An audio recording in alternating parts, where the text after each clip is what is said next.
Ok, Tov, Boker Tov, Bezrat Hashem, Hashem, Maaseh Ben Hatzliach. On est aujourd'hui le lundi, c'est ça, 26 du mois de Tammuz, Bezrat Hashem. Et le premier du mois d'août, ça y est, on est le 1er août.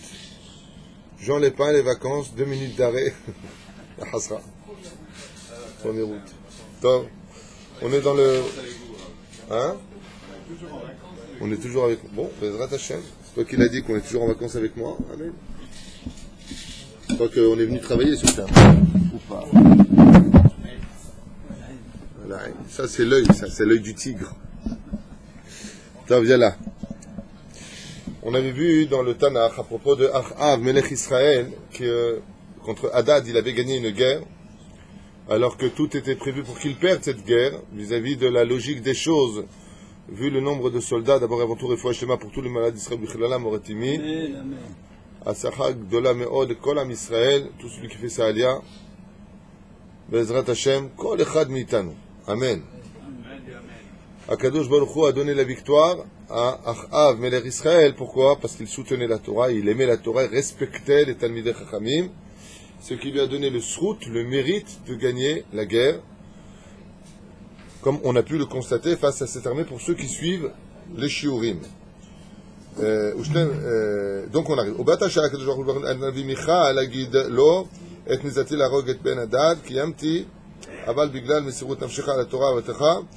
on avait vu qu'il lui a rajouté 22 ans de vie qui correspondent aux 22 lettres de l'alphabet. Vous vous rappelez? Voilà. Ok. Alors maintenant on avance. On rentre dans un nouvel épisode de la vie de ce roi. Un épisode très douloureux d'Afka. Celui de Kerem Navot à Israéli. Alors de quoi est-ce qu'on parle? Vous allez entendre un petit peu ce qui s'est passé dans notre histoire avec cet homme qui possédait un Kerem, une vigne, et ce que le roi en a fait à écouter. Kerem Ayal et Navot à Israéli. Donc Navot à Israéli, c'est son nom. Et il avait une très très belle vigne, Lehan Beto Shel Achav, qui se trouvait juste à côté du château du roi Achav, roi d'Israël. Le Keremze Hashak Amelech. Et malheureusement, si une personne ne travaille pas ses midot, qui est l'essentiel de toute notre Torah, c'est-à-dire à la base de notre Torah, c'est les midot, comme on le répète depuis des années, donc à travailler essentiellement, eh bien, le roi n'a pas à travailler sa jalousie de ne pas être jaloux. Quand on est jaloux au niveau du sentiment de l'autre, c'est que quelque part on estime que Hachem ne fait pas son travail comme il le faut. Jalouser l'autre signifie pourquoi pas moi? Pourquoi lui? Alors que si on avait les yeux placés dans le miroir d'Hachem, c'est-à-dire que si on voyait le reflet d'Hachem dans ses plans, on dirait Baruch Hachem, que c'est chez lui et pas chez moi. Parce que nous on ne sait pas pourquoi. Et l'ignorance mène à la haine, l'ignorance mène à la bêtise, l'ignorance mène à la jalousie, et surtout pour finir, l'ignorance mène à l'orgueil. Plus tu es dans la connaissance du divin et de la Torah, réellement je te parle, et plus Bezrat Hashem tu auras de facilité à travailler tes midot, parce que tu vas te rendre compte que tu n'es rien. Malheureusement lui, Achav est un homme très intelligent, et comme je vous l'ai déjà dit aussi dans d'autres shiurim, moins tu es intelligent dans ce monde, plus tu te vides, plus tu es bête avec Hashem, et mieux tu vis sur terre. Plus tu es un homme intellectuel, plus tu penses parfaitement, plus tu es un professionnel dans les affaires, et en général, moins tu réussis ta vie. Qui enseigne ça? Le roi Salomon, dans Michelet. Qu'est-ce qu'il dit là-bas? C'est pas dans Michelet, c'est dans l'autre. Kohelet. Velo hacham hakesef. Il n'y a pas de rapport entre le savoir-faire, l'intelligence d'un homme et sa parnassa. Il n'y a pas de rapport. Je suis pro, je vais y réussir, je sais faire de l'argent. Rien du tout. Tu sais faire de l'argent uniquement parce que Dieu te le permet. Et si Dieu il te dit c'est pas le moment de gagner de l'argent, tu peux être le plus grand professionnel du monde et être le buyback des affaires. Quand Dieu il dit non, c'est non. Quand il dit oui, c'est oui. Et la reine, lui en tout cas, Av ici n'a pas travaillé sa mida et il est devenu jaloux de la beauté de cette vigne extraordinaire que possédait Navot à Israéli. À retenir. Et Admato Navot Koroba רצה לצרף את אדמותיו הרבות ולהפוך אותו לגן ירק. Et qu'est-ce qu'il a fait? Il a voulu, le roi, le dégager de là-bas, lui prendre son bien, afin d'en rendre un très très très très bel endroit pour agrandir son propre jardin, en laissant de la vigne, en laissant une belle pelouse très verte, et ainsi de suite. Navot Hayat Tzadik, seulement attention, Navot à Israéli, c'était un homme qui était Tzadik, Yachar, un homme qui était droit, un homme qui était pur, Voler Bederech Hashem. Non seulement il avait des midot extraordinaires, mais Navot à Israéli était un homme pieux, qui pratiquait les mitzvot et l'étude de la Torah de façon très minutieuse. Un homme Yere Shamaim. Kol Naim ve'arev la ozen ayal navot. Et de qui plus est, il avait une voix extrêmement, mais extrêmement douce, magnifique à écouter. Dès qu'il se mettait à chanter, Navot, on avait envie que de l'écouter. Au Bechol Achat Mishlosh Aregalim, Aya Navot Shar, Omzamer Bonnet Kol Bene Israël. Et tous les enfants d'Israël aimaient tellement cet homme que quand venaient les Shalosh Regalim, Pessah, Shavuot et Sukkot, ils demandaient à Navot à Israéli de bien vouloir chanter à voix haute, sa voix portait fort et elle était mélodieuse. Asher itasfu bevet Hashem, uman'im lahem bekolot anifla et sheutam. Et où est-ce qu'il lui demandait de chanter? Avant de rentrer dans le Beth Amikdash, à l'entrée du Beth Amikdash, il demandait à Navot à Israéli de chanter, car vous savez que le chant réavive la joie chez l'homme. Kol shomav lo pasku mila'alel et shirato. Et tous les enfants d'Israël qui écoutaient Navot à Israéli chanter, passaient leur temps à louer la voix de ce grand sadique qui était ce personnage. Regardez ce qu'il nous dit le Midrash. Même ceux qui ne voulaient pas monter au Beth Amikdash pour le Shalosh Regalim, prétestant qu'ils avaient toutes sortes de raisons de ne pas y aller, malades, fatigués, pas de possibilité ou autre, quand il y avait Navot à Israéli, ils y allaient que pour écouter sa voix. Ça veut dire qu'il était devenu un hameçon pour attirer tous les poissons à rentrer Bezrat Hashem dans le filet, pour venir au Beth Amikdash. Hashabach HaGadosh Shibchu Chnis Ruach Ga'ava Belev Navot Luamar Belibo. Et comme il y a marqué, Vaishman Yishurun Vaïvat, il avait tellement de succès, tellement les gens lui mettaient la main sur l'épaule, tellement on lui serrait la main, tellement, il n'y a pas comme toi, il n'y a pas comme toi, que même chez Navot à Israéli, lui qui était un tzaddik gamour et qui était méticuleux dans toutes les mesures de la Torah, il a eu les chevilles qui ont gonflé. Il y a de l'orgueil qui est rentré dans son cœur. Et moi. Ouais. Vous avez compris que tout celui qui dit et moi, ça veut dire que toute sa Torah, elle est psoula. C'est très grave de faire des mitzvot et d'aller s'en vanter comme la Gemara nous le raconte. À propos de cette femme qui avait son oreille coincée dans les gongs du Gehinam. Rabbi Shimon ben Shattach, il voit dans le rêve, on lui dit, le jour où tu mourras, tu remplaceras cette femme là. Parce qu'il avait fait un éder de tuer les 80 sorcières d'Ashkelon et qu'il a tardé à le faire. Il dit, d'accord, moi je sais pourquoi, si j'ai tardé dans mon éder, je mérite une grande punition. Mais elle, cette femme-là, pourquoi est-ce qu'elle est punie de cette façon-là horrible? Vous savez que l'oreille est très sensible. Les fibres de l'oreille sont sensibles. Elle a le lobe de l'oreille coincé dans les gongs du Gehinam, les portes du Gehinam, c'est une image bien sûr. Ouais. Et elle hurle. Elle dit parce qu'elle faisait entendre à toute bonne oreille tout ce qu'elle faisait. Vous comprenez bien que quand on dit à quelqu'un, ou que quand une personne fait les choses pour aller les raconter à autrui, et moi, ça veut dire que tout ce qu'il est, et que toute sa Torah, ne vaut pas plus qu'une oreille coincée dans les portes du Gehinam. C'est pour ça que Rabbi Nachman de Breslev nous dit, surtout quand tu fais une mitzvah, oublie-la comme si que tu ne l'avais jamais faite. Oublie. Et quand tu fais une avéra, ne l'oublie pas. Mais avant de dormir, rappelle-toi que tu as fait une mitzvah pour dormir avec le sourire. Sinon le mec il est chalatajem là, ça veut dire. La histoire. אבל לשכוח את זה. בחג הקרב הוא בא לו עלי ירושלים כהרגלי תמיד, נראה אם ירגישו העלים לרגל בחסכוני. Et là il a fait quelque chose de terrible. Navot à Israéli, il a fait quelque chose de terrible. Aïe, le but de monter au Beth Amikdash, c'est pour Hachem. Pourquoi, nous dit la Gemara, Dieu n'a-t-il pas fait de fleuve à Jérusalem? Pourquoi est-ce qu'il a fait de Jérusalem une ville en général religieuse où il n'y a rien d'autre que des rues et des maisons? Pourquoi? Pour qu'on ne vienne là-bas que pour les Shem Shamaim. Mais c'est vrai que comme lui était là-bas, tout le monde montait, on a dit, pour Navot à Israéli. Et regardez ce que nous livre le Midrash, lo alelu velo alechem. Bechag karev ou balo, alel Yerushalayim kergeli tamid. Et pendant un Shalosh Regalim, on ne sait pas quelle fête, peut-être celle de Pessah, Shavuot ou Sukkot, on ne sait pas laquelle. Navot à Israéli, il s'en est tellement orgueilleux qu'il a dit, eh ben, tu sais quoi, cette année, je ne veux pas monter, moi. Je veux voir s'ils vont monter. Vous avez entendu ce qu'il dit? Je ne veux pas y aller. Allez, je veux voir s'ils vont y aller. Il a pris un peu la place de Dieu. Aïe, aïe, aïe. Et quel était le but de ne pas y aller? Arrête, moi je trouve ça plutôt honorable. La personne dit, tu sais quoi, cette année, je ne veux pas y aller, comme ça ils vont monter que pour Dieu. Non, c'est pas ce que dit le Midrash. Le Midrash nous dit que dans son cœur, c'était de voir, je veux voir si je vais leur manquer. Moi, et non pas Dieu.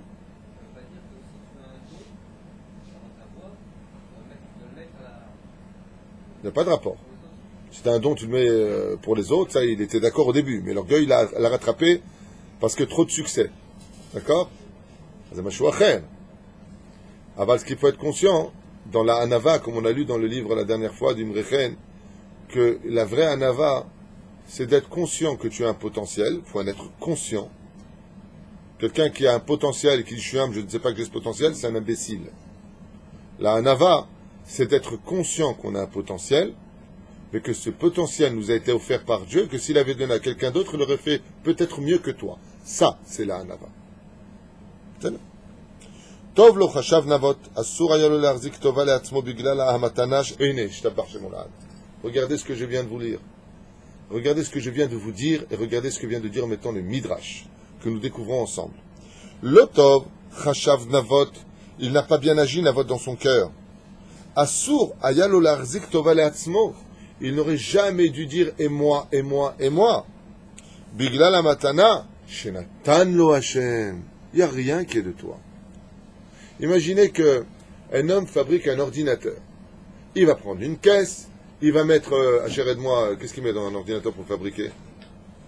Des fils, je ne sais pas moi, une sorte de boutons, et il va mettre une puce électronique, et une fois que tout marche super bien, hein, c'est quand même puissant un ordinateur, c'est magnifique comme création, c'est unique au monde. Pour moi, c'est quelque chose qui est au niveau, je ne sais pas, tu aurais pris à l'époque de l'Égypte antique, un ordinateur, et t'aurais montré que tu peux visiter toute la terre entière restant assis sur ton fauteuil, et la mer qui s'ouvre en 12 ponts, c'est du même niveau pour moi, excusez-moi. Aujourd'hui, on est habitué à cela. Mais t'aurais dit, il y a 2 siècles en arrière, tu sais qu'il y aurait ça et ça et ça, mais ça n'existe pas ce que tu racontes. Quand un seul bouton, tu peux envoyer des missiles, des messages à tout le monde, mais ça n'existe pas. C'est impensable. Ouais. Déjà à l'époque des fax, tu mets une feuille, je me rappelle, quand les premiers fax ont existé, les gens, l'écriture, elle part dans le vent, là, elle part où? Elle arrive en Chine, de l'autre côté. Ta feuille, elle descend, chez l'autre, elle monte. L'écriture, elle est passée où? Comment l'écriture exactement la tienne, elle passe? Aujourd'hui, un fax, c'est pour les handicapés mentaux. Qui c'est qui a un fax? Qui c'est qui veut d'un fax? Si vous voulez, j'ai un fax, mais pas un mail. Je m'écrire comme ça, pas un mail. Qui s'écrit avec des fax aujourd'hui? Alors que le fax, c'est une invention qui dépasse l'entendement humain. Kama kadosh baruch hu ba'al chokhma. Et qu'est-ce qu'il fait l'ordinateur? Il dit, t'as vu moi qui je suis? Alors le technicien dit, qu'est-ce que tu es toi? Voilà, je te retire une seule et unique donnée. Et d'un coup, qu'est-ce qui se passe? T'as un bug. Tout s'arrête. Quoi que tu sois comme homme et quoi que tu aies comme extraordinaire pouvoir, extraordinaire avantage, extraordinaire connaissance, si tu es un artiste, sache que c'est que un cadeau d'Hachem. T'es rien du tout. Et regardez comme il le dit. J'adore étudier le Midrash. Bigla la matana chez Nathan lo Hachem. C'est pas des mots à dire comme ça. Ce qui est marqué ici, c'est Chlit Bonen. Il a oublié juste un détail. Qu'est-ce qu'il a dit Navot? Et moi, et moi, et moi. Ah. Il lui a dit à Kadosh Baruch Hu. Il lui a dit pas du tout. Toi, t'es rien. Toi, t'es une boîte vide. T'as un corps vide. Et je te donne chez toi ce cadeau de pouvoir apprendre. Kolo Areb savait que le Rambam, jusqu'à l'âge de 9 ans, était illettré. Il comprenait rien du tout. Dans la biographie du Rambam, quand son père devait lui apprendre une phrase, Amram, son père, il mettait des heures pour que le Rambam la retienne. Il lui disait, mais c'est pas possible, tu comprends rien à ce point-là? Rien. Il lui a dit, c'est vrai, j'ai rien compris. Il le laissait au Beth Midrash jusqu'au jour où le Rambam n'est pas sorti du Beth Midrash. À l'âge de 9 ans, il a ouvert le Echal et il s'est mis à pleurer pendant des heures. Il y en a qui disent des jours. Il a tenu le Sefer Torah à l'âge de 9 ans. Et il a versé des larmes en demandant à Hachem d'ouvrir son cerveau. De cette prière est sortie une phrase. Mi Moshe ve'ad Moshe, lokam ke Moshe ben Maimon. De Moshe Rabbeinu jusqu'à Moshe, le Rambam, ne s'est pas levé un homme aussi grand en Torah. Ah. Vous voyez ce que c'est la force du cadeau quand Dieu veut te donner un cadeau? Alors quoi, le Rambam me dirait, t'as vu qui je suis moi? Le Rambam il écrit noir sur blanc. Tout ça c'est Hachem qui me l'a donné. זה פירוש הדבר. כולו הערב נתן לו ממרום כדי להלל את השם ולהביא לו יותר ויותר אנשים לירושלים מבית המקדש. Et étant donné qu'il y avait beaucoup d'Avodazara, il dit le Midrash que les plans divins étaient de donner une voix céleste dans la gorge de Navot à Israéli, afin qu'il se retrouve au Beth Amikdash. Donc, est-ce que c'était les plans divins que Navot à Israéli, il se trouve là-bas devant les portes de Jérusalem? Oui. C'est ce que voulait Hachem. Pour attirer du monde? Oui. Mais qu'il reste conscient que ce qu'il est, c'est un cadeau de Dieu. Donc ton et moi, tu peux te le garder. Mais Kevan Shitpaer Velo Ala Leregel. Et étant donné que cette fois-là, donc à son niveau à lui, de monter ou pas à Jérusalem, c'était de l'orgueil ou pas? Mais Vadaï. À son niveau à lui, ça a été considéré comme de l'orgueil. Et dès que quelqu'un est orgueilleux, qu'est-ce que fait Dieu? Il le quitte. Il le quitte. Pas il le descend. Pire, il le quitte. Chez Nehemar, En ani va'u yacholim ladur bemakom echad. Toi et moi, on ne peut pas vivre dans le même corps maintenant, c'est fini. Dieu quitte le corps de l'homme. Ne'ena shumet al yedei Achav melech Israël, et Dieu l'a donné dans les mains, Avera goreret Avera. Tu t'en es enorgueilli, tu seras dans la main du jaloux. Même si tu es un tzaddik. C'est pour ça que pour lutter contre un rachat, il faut être tzaddik gamour. Il faut être un Baal Midot extraordinaire. Rabbi Nachman, dans le Likutei Etzot, il te dit, si tu es tzaddik, ne te mesure pas au rachat, mais si tu es tzaddik gamour, tu peux te mesurer au rachat. Donc comme toi, tu as rentré la mida de l'orgueil, c'est la mida de la jalousie qui t'a pris. Aïe, aïe, aïe, aïe, aïe, Melech lo ratza lakachat kerem navot velo lo rishuto, velachen shalach elav et avadav, shemtzaoto befihem, Melech hafez bekarmecha. Achav, il a joué le tzaddik, il a dit, bon, je ne vais pas te le prendre, je suis le roi, je pourrais te le prendre, mais je vais te proposer autre chose. Ou je te donne une terre ailleurs, ou je te la rachète. Je te rachète ton lieu. Est-ce qu'on a le droit de faire ça? Est-ce qu'on a le droit de faire ça? Tu as de l'argent, tu rentres dans une maison. Ouais. Tu dis combien tu as payé tes millions? 1,5 million, 1,5 million, je t'achète 3 millions. Tu as le droit de faire ça? La malo. Ça existe. Hein? Bah oui, ça se fait. Par exemple, on le voit en ce moment, il y a plein de juifs américains qui le font à Jérusalem. Pour, du côté de Jérusalem-Est, ils rachètent des maisons des Arabes. Ça n'a rien à voir, je ne parle pas de ça. Je ne traduirai pas ce que tu viens de dire. On ne dit pas qui c'est, ils ont dit. Ce sera Goël, franchement. Top, Rabotai. Aïn Moutar, de rentrer, voilà, je rentre chez Hachar Salfati, le combien t'appelles ta maison, je lui triple le prix, est-ce que j'ai le droit? Lui, il dit, il donne les clés, il donne sa femme, il donne la belle-mère avec. Assour. L'otahmod, tu ne convoiteras pas. C'est de la jalousie. Tu viens avec le pouvoir de l'argent et tu destitues quelqu'un, même s'il est avantagé, même s'il le veut. Lui, il ne comptait pas vendre sa maison, il était bien dedans. Toi, tu lui as donné les moyens de changer d'avis parce que tu as convoité sa maison. C'est Assour. Et puis moi, Chani, la madétie de ce que j'ai étudié, c'est Assour. Amelech hafetz bekamecha amrulo avdei Achav. Tmorato tuchal lekabel kerem acher gadol vektov kamou. Il dit voilà, je te propose de changer de lieu et je t'offre une vigne beaucoup plus grande et plus belle encore dans un autre endroit. Mais je veux son lieu. Est-ce qu'il a le droit de faire ça? Je pense que oui. Mais il a dit non. Oui, il a dit non, mais c'est de l'affaire, quoi. À moins qu'il ne veuille pas. C'est pas lui qui propose. La question, c'est ce qu'il a le droit de faire. Mais il gagne 3 fois le prix. Avec ça, il peut s'acheter encore. Il y avait une histoire d'un homme qui a proposé 1 million. Non, il a proposé, c'est un japonais, 2,5 millions de dollars pour aller avec une femme mariée d'Hollywood, sans donner de nom. C'est une histoire connue là, qui sont en procès parce que la femme elle a refusé Basso. Elle a dit oui, elle a refusé. C'est Bessed. Le mari il a dit ok, 2,5 millions de dollars, un japonais là, je vous parle la semaine dernière. Il a proposé 2,5 millions de dollars pour une seule nuit avec une femme, une actrice je crois, mariée d'Hollywood. Rien à voir. Ah ben, C'est slicha. pas moral. Ça, c'est pas moral. Et c'est moral de racheter les terres de quelqu'un qui est bien chez lui? Oui, Mais ma baïa. s'il veut, lui. lui, il veut pas S'il avait refusé, comment c'est présenté, s'il refuse pas du Tout le monde aimerait avoir cette situation. En tout cas, moi, si je suis le propriétaire, j'aimerais quand même voir demain me dire tiens, voilà, je le double de ta maison. Qui me convoite, ça me dérange pas. Je me laisse convoiter. Tu lui as acheté les moyens de pouvoir assouvir ta jalousie. C'est immoral. Si la personne a besoin de, C'est immoral pour ceux qui achètent. c'est immoral pour celui qui achète. Parce que tu as convoité sa maison. Il y a une histoire que m'a raconté Eric Twitou la dernière fois, que l'argent achète tout. C'est ça, tu m'avais raconté. Et c'est que... Ah, c'est un film, Skip Bleed. Alors, c'était une vraie histoire, moi. D'accord. Tov lo meshanem. שבא המלך ישאל כרם ישלם לך, רק צא מתוכו ומסור אותו בידי המלך נבות, סירב למכור את כרמו. Et il a refusé de lui vendre. Je suis pas intéressé. Nahalat avotai ou. Il lui dit quoi? Regardez l'exemple, comment Dieu me vient en aide. Imaginez maintenant que cette maison, c'est la maison de ton père. Ouais. Et ton père, il te l'a légué comme dernière chose qui est pour toi. Viens un mec, il te dit, voilà, je te centuple le prix de ta maison. Il va... Arrête avec ton amen, toi. Bon, je vais m'adresser à d'autres personnes sensées. Tu me regardes. Bah, je te regarde, parce que depuis tout à l'heure, tu n'arrêtes pas de dire amen. C'est le mec, il est fou de l'oseille. Ça a l'air? Mais, la Torah n'a pas été écrite que pour toi, elle s'adresse à tout le monde. Pérouche Adavar, tu vas acheter ses convictions. Vezé à sourd. Ça, c'est dans l'esprit où tu achètes par convoitise. Mais hormis la convoitise, c'est permis. Ah, c'est uniquement quand c'est acquis par convoitise, c'est ce que je dis. On parle de ça depuis tout à l'heure. Mais si maintenant tu cherches une maison, par exemple, comme le font beaucoup de gens, qu'est-ce qu'ils font? Ça c'est permis, ça c'est permis. Qu'est-ce qu'ils font? Ils déposent, dans les immeubles aujourd'hui, ils posent... Attends juste un instant, on va attendre que nos deux amis aient fini de parler, merci bien.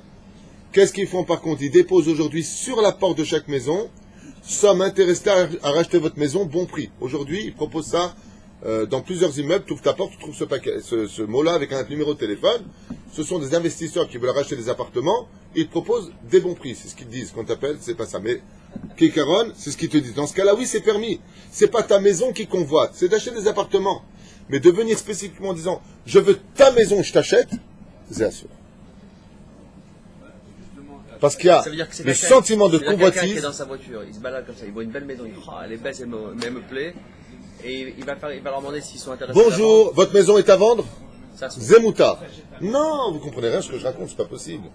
Si tu vois une maison, tu passes en voiture, tu vois une super belle maison, tu tapes à la porte, votre maison m'a tapé à l'œil, est-ce que vous la vendez? Zemoutar, ça c'est permis. Il dit non. Il te dit non. Et je vous donne tant. Eh ben moi, monsieur, je vous double votre prix. Ça veut dire que tu mets au service de ta convoitise l'argent. Tu achètes la personne dans ses convictions. Zé ma chouacher. Ça veut dire que tu es en train de lui dire que l'argent est plus fort que ce que toi tu es. Je t'achète toi et tes convictions. C'est tout. Bien sûr que ça existe. En général, les gens qui font ça, en général, ne sont pas des gens de bonne morale, sachez-le. Si tu vérifies qui sont dans la vie, jamais un tzaddik ferait une chose pareille. Moi, je me souviens combien de fois ça m'est arrivé. J'adore les stylos parce que j'écris beaucoup. Et ça m'est arrivé plusieurs fois d'écrire avec des stylos et le stylo il est bille, comme ça il court sur la feuille. Et j'adore ça. Et chaque fois c'est pareil. Je me dis, ah, il écrit super bien. Ah, je vous l'offre. J'ai pas le droit de prendre ce stylo. Pourquoi? Parce que quand je le dis Béhémet, je l'ai convoité intentionnellement. Avalzé assour, l'otahmod. Tu ne désiras pas, tu ne convoiteras pas. Je lui dis, c'est pointu, mais la Torah est pointilleuse. Être un homme de morale, je ne suis pas un homme de morale accompli, hein, je ne dis pas moi je suis un homme de morale, c'est pas ce que je veux dire, mais d'être un homme de morale, c'est d'être pointueux dans tous les détails. Je me souviens que Rabbi Moshe Deri Zatzal, quand il est rentré aux toilettes, moi comme un imbécile, à l'époque je lui parlais, maintenant lui il voulait aller aux toilettes. Alors moi j'attendais qu'il ferme la porte, pour comprendre que la discussion s'arrêtait. À un moment il me dit, vous ne pouvez pas vous retourner? Je lui ai dit, pourquoi faire? Il me dit, comme ça je peux fermer la porte. Je lui dis, si je reste en face de vous, ça change quelque chose? Il me dit, on ferme jamais la porte sur le visage de quelqu'un. Ce n'est pas du derech eretz. Il faut être pointilleux dans la vie. Et là, Pitoussi, il dit, quel rapport? Il ferme la porte, de dos ou de face, de toute façon. On n'écoute plus. On n'écoute plus.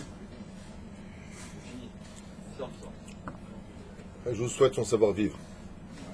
Sa Messirut Nefesh. Talia bat Efrat Miriam, Hashem yishlach harefua shlema, b'zchut halimud hanifla hazeh.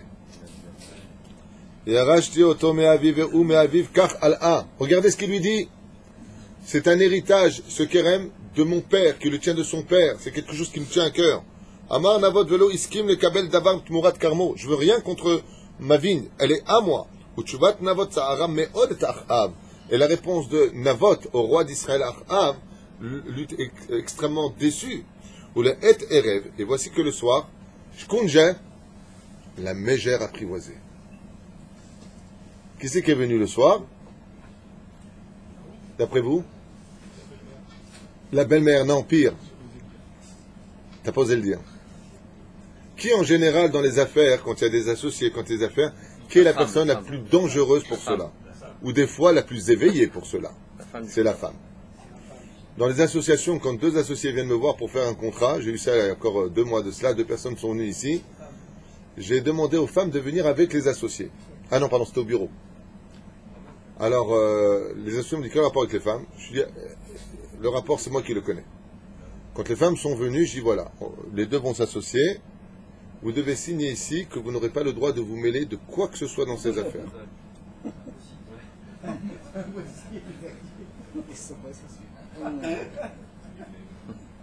Quand tu as 2 associés, les premières qui peuvent te détruire une association ou faire... Non, ce qui se passe, je vais te dire des fois, pas la femme, elle est distinction d'intelligence. Chaque détail, elle le voit.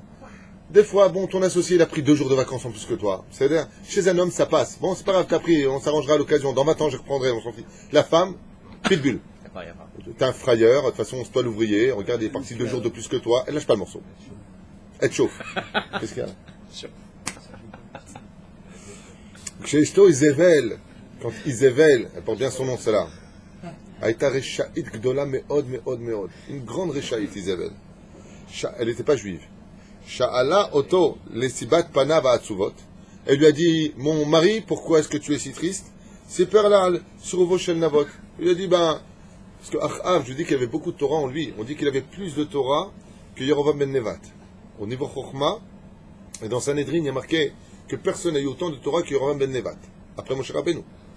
Et Achav, il est encore plus Chacham que lui. Donc il avait encore de la Torah. Seulement la différence, c'est que Yerovam ben Nevat ne respectait pas la Torah ni les Talmidei Chachamim. Achav, lui, il avait un respect où tous les kolélim de toutes les villes d'Israël étaient soutenus par son argent à lui. Il laissait personne payer. Non, non, non, non, c'est mon mérite. Vous savez ce que c'est de soutenir la Torah, il disait. Mais ça n'empêchait pas d'être un rachat. Hein? C'est fou, hein? Achachen, Akarov, Shelachem, Nukorlo, et Akerem, il a dit voilà, tu vois le magnifique vigne d'à côté, je lui ai proposé de donner une plus belle vigne, plus grande encore, mais loin d'ici, et il a refusé. Altida, Gvaltitzar Bigla, Laïch, Chatsouf. Elle dit quoi, ce culotté, il a refusé à toi de te vendre son Kerem? Oui, il a dit que c'est un héritage familial, que c'est tout ce qui reste de son père. Ergia Malka Reshaït et Baala. Elle était Reshaït. Elle lui dit, t'inquiète pas, je m'occupe de ça. Allez, voilà, ça commence. C'est moi-même qui m'occupe de l'affaire. Je aurai ce Kerem, elle lui a dit. Kerem, c'est la vigne.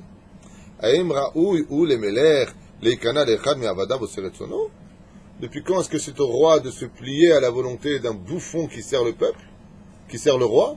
Hein, comment elle le descend? Shala Belahag, a-t-elle posé en se moquant? Elle lui a dit, je te promets de t'apporter en cadeau la vigne du voisin. עוד באותו יום שלחה איזבל לקרוא לזקני ישראל וציוותה עליהן לתפוס את נבות היזרעאלי ולהעמיד מולו 2 עדי שקר שיעידו עליו שהוא מורד במלך והגיע לו גזר דין מוות. Et qu'est-ce qu'elle a fait? Elle a apporté le Sanhedrin. Regardez, c'est quoi une Reshaït? C'est celui qui se sert de la Torah à mauvaise escience. Ça, c'est un vrai rachat.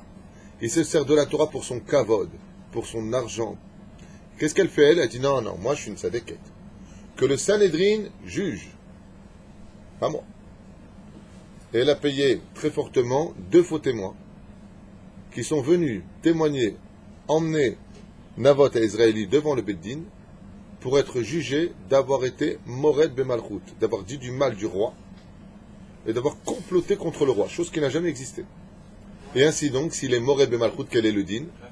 Chayav Mita. En une seule journée, elle a réglé le problème. Une seule journée. Voilà, 2 faux témoins. Voilà, tu as maintenant trahi la couronne du roi. Les Chachamim ont dit, si Béhémet, il y a 2 témoins, et que tu as vraiment fait ça, maintenant il hurle son innocence. Hazar, tu es Chayav Mita. Le cas Chayav Maaseh. שמח וטוב לב נכנס אחר לכרמו לאחר שהיה, סליחה, הפקודיו זבל בטבעת המלך ולאחר שהיה עצב בידיהם עשו הזקנים את אשר נצטוו לעשות לפני הספיק נבות להוכיח את חפותו תפסו אנשי בליעל רשעים חתולים. Malgré tout, Nabot Israëli, juste avant sa condamnation par les soldats de Izével, a réussi à prouver que tout ça était un coup monté. Mais Izével était derrière et a ordonné immédiatement sa condamnation. Et ils l'ont tué. Il a réussi à prouver son... Il a dit au moins, d'accord, vous dites que je suis mort de Malchut, vous voulez que je meure, vous voulez tout me prendre, d'accord, mais il y a une chose que je ne veux pas que vous me preniez. Laissez-moi le temps de prouver mon innocence. Mais ça ne sert à rien, tu es condamné. Il a dit, non, vous n'avez pas compris. Me tuer, prendre ce qu'il y a sur terre, personne ne dépasse la stratosphère quand on meurt. On ne prend rien avec soi. Mais il y a une chose que je prends avec moi, mon nom. Je ne veux pas d'un Chilul Hashem, je ne veux pas qu'on dise du moi du mal. Je n'ai jamais rien fait de mal, a dit Nabot à Israël. Laissez-moi juste prouver mon innocence. Quand ils ont compris que c'était un coup monté, Isabelle derrière a dit tuez-le tout de suite. Pourquoi? Shit Nake. Lui, il a fait la capara de son orgueil, il a compris qu'il n'était rien, et que le monde continuerait sans sa voix. Nul n'est irresponsable, et les cimetières sont là pour le prouver. Lui est mort dans la Kdusha, il a fait tchouva, et d'autre côté, eh bien, sa mère, Vetoblev Nichnas Achav, les Carmaux. Et là, il y a quelque chose de très grave qui se passe. Quel est le plus grand détail d'un péché? Est-ce que vous le savez? Quel est le plus grand détail d'une Avera, d'un péché? C'est quoi? Le plus grand détail. Dans une Avera, quelle est la chose la plus grave? D'entraîner les autres avec ça. Non. La pensée, l'action, d'être content. La satisfaction d'avoir fait. Le Ben Ishraï, il écrit dans son commentaire sur Shir HaShirim, il dit que la plus grave des choses, comme la plus belle des choses, sur lequel un homme prend le salaire ou la punition, c'est sur l'état mental quand il a fait la Avera. Est-ce qu'il était heureux ou est-ce qu'il était pas content de sa Avera? C'est pas quand quelqu'un faute. Et pendant qu'il faute, il s'en veut, il regarde le ciel, quel Yetzirah Raja Hashem, aide-moi, sors-moi de là. Sa punition, l'action est faite. Elle est comme ça, petite. Parce que c'est un homme qui a été battu par son Yetzirah. Mais s'il fait une Avera, et il est sa mère, et il s'en vante, la punition, elle est incommensurable. Regardez maintenant ce qui se passe. Sa mère vetovlev nichnas achav le karamo shel navon israéli. Sa mère vetovlev. Il y a un homme qui est mort. Un homme est mort pour un bout de terre. Et lui, il rentre sa mère. Il le savait. Acharei mot ba'alav, vadaï. Avar l'ershuto shel hamelech sheshum regesh charata. Et le Midrash nous spécifie qu'il n'a pas eu le moindre sentiment de regret sur la mort de ce grand tzaddik. Lo chash belibo al ma'aseh an-nora she'asa be'askamato biglalo. Et il n'a eu aucun regret, ni dans la façon dont ça s'est passé, ni tout ce qui s'est passé. Bioto bakerem ofia moulo. Et qui sait, dès qu'il est rentré dans ce kerem, dès qu'il est rentré dans cette vigne, il a été surpris. Pourquoi? Shkunja, Elia Hanavi, qui était donc vivant à cette époque, se retrouve nez à nez avec Achav. Achav, il est surpris. Bonjour.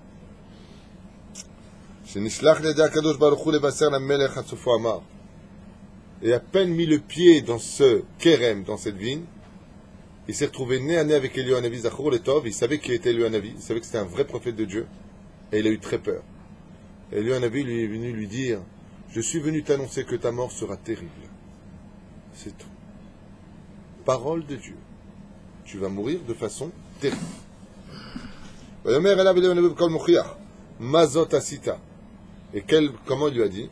Il lui a dit: mais qu'est-ce que tu as fait? Aratzachta gam yarashta. Non seulement tu as fait tuer, mais de qui plus est, tu t'es fait hériter une terre qui ne t'appartient pas. Enchamid bayesh, c'est toute la chassidoute ça. Tu n'as pas de ressentiment de honte.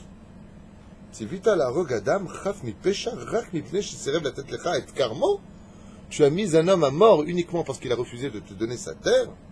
On parle ici du peuple juif, je rappelle que la terre d'Israël appartient au peuple juif. C'est là. Hein?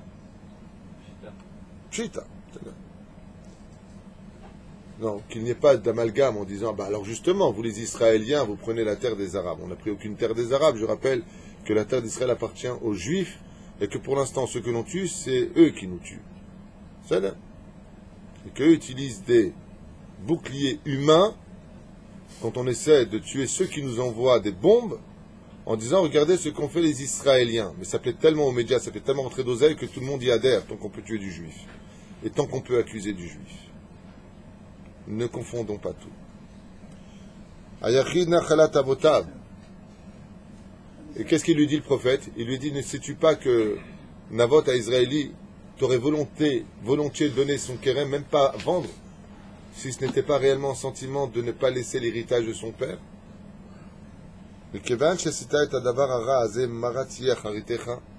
Étant donné que tu n'as même pas de regret de teshuva dans ton cœur, sache que ta mort sera on ne peut plus terrible du ciel. Ce qui t'attend, c'est terrible. Mot tamud becherpa. Et ta mort sera accompagnée de la honte. Vedamecha yekalecha klavim. Et ton sang sera bu par les chiens de la rue. Bamakom asher lakeku. Au même endroit où lécheront l'ifnechen et dam navot. Au même endroit où les chiens ont bu le sang de Navot. Et pourquoi le chien d'Afka? Pourquoi Navot, on lui a bu du sang? Quand il est mort, je ne sais pas qu'ils lui ont coupé la tête s'il a eu du sang. Alors pourquoi Dieu il a laissé les chiens boire le sang aussi de Navot? C'est un tzaddik. Le chien est représentatif de l'orgueil. C'est un animal qui se permet d'aboyer sur des humains alors qu'ils ne lui ont rien fait. Wow, wow, wow, wow, le chien. Et comme on dit dans le Perek Shira, qu'élève Omer, qu'est-ce qu'il dit? Venez, prosternons-nous devant Hachem.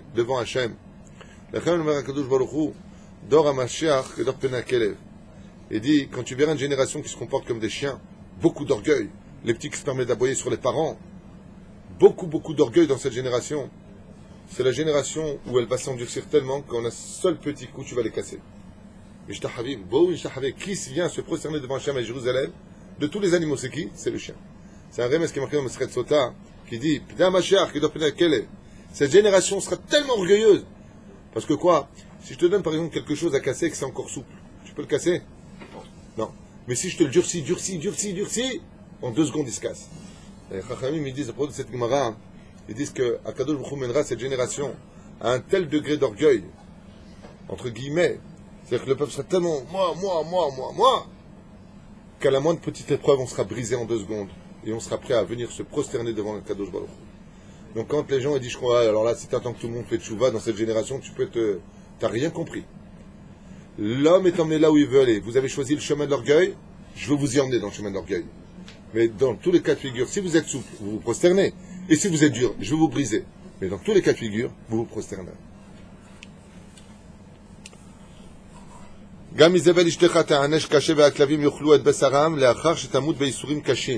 Uniquement après mourir dans de grandes souffrances, toi et ta femme, à toi ils lécheront ton sang, tandis que Isabelle se fera dévorer par des chiens. Ce qu'il y a de plus honteux d'ailleurs. Pourquoi? Parce que quand on a de la viande qui est taref, qui est celui qui en prend le salaire? Les chiens. Le trefa, la kelev, tashlichun. Tu jetteras aux chiens le taref.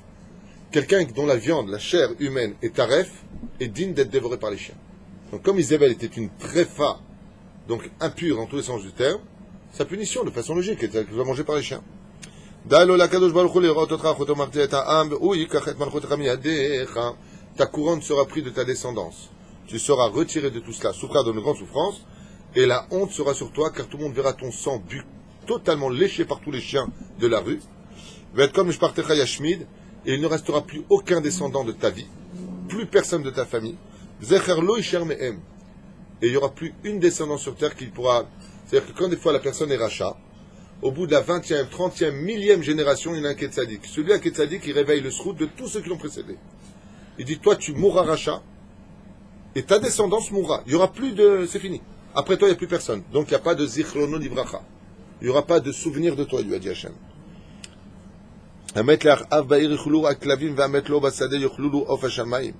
Si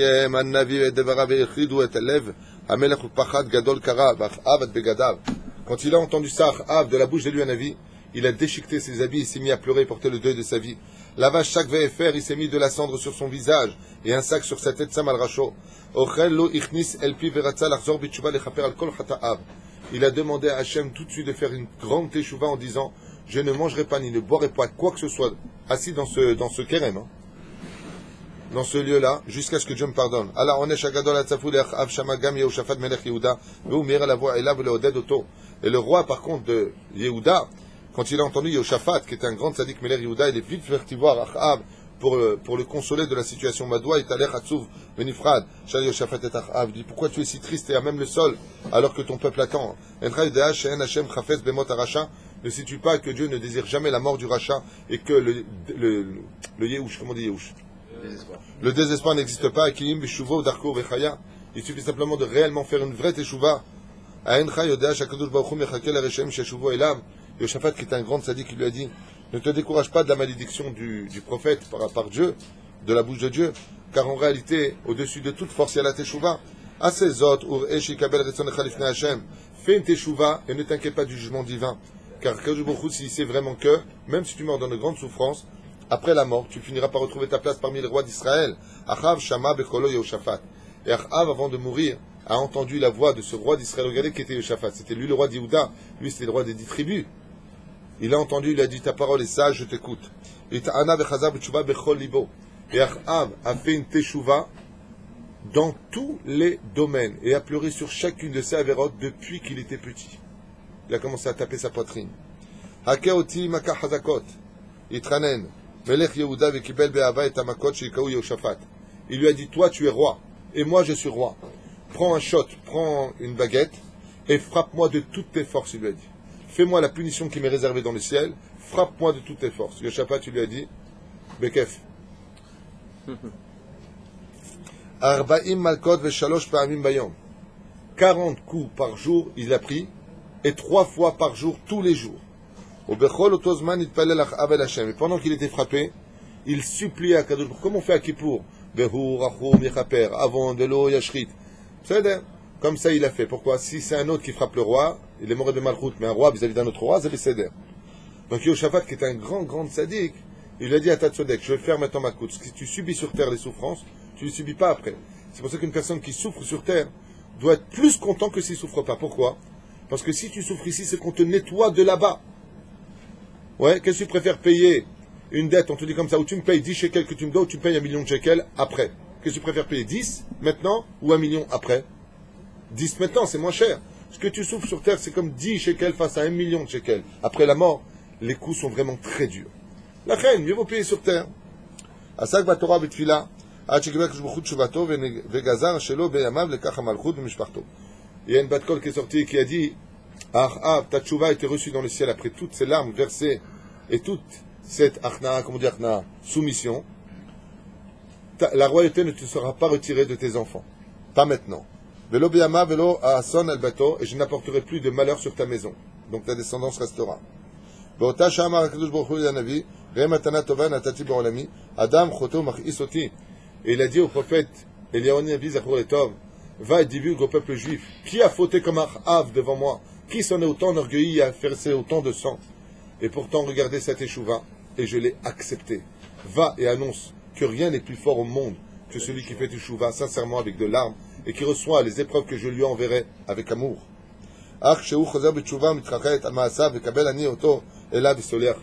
Tu peux donc dire à Achav que pour tout ce qu'il a fait, maintenant qu'il a fait échouva, et que tout le monde s'est posé la question, mais qu'est-ce qu'il fait dans ce champ? Pourquoi il ne bouge pas de ce champ jour après jour? Il a tellement maigri, il ne boit plus. On a répondu, parce qu'il a fait tchouva. C'est Achav, le roi d'Israël, tellement orgueilleux, qui a gagné tellement de guerres, tellement d'argent, tellement de succès. Il a fait tchouva et il s'est mis à jeûner. Le peuple d'Israël a commencé à revenir vers Hachem. Et ainsi donc, toutes les fautes ont été plus ou moins réparées, car rien n'est plus grand que la teshuva. Et que le et moi démontre une Torah psoula, tandis que la achna'a, la soumission, de travailler que pour Hachem, Ça, c'est le vrai chemin que chaque juif se doit de suivre tous les jours de sa vie.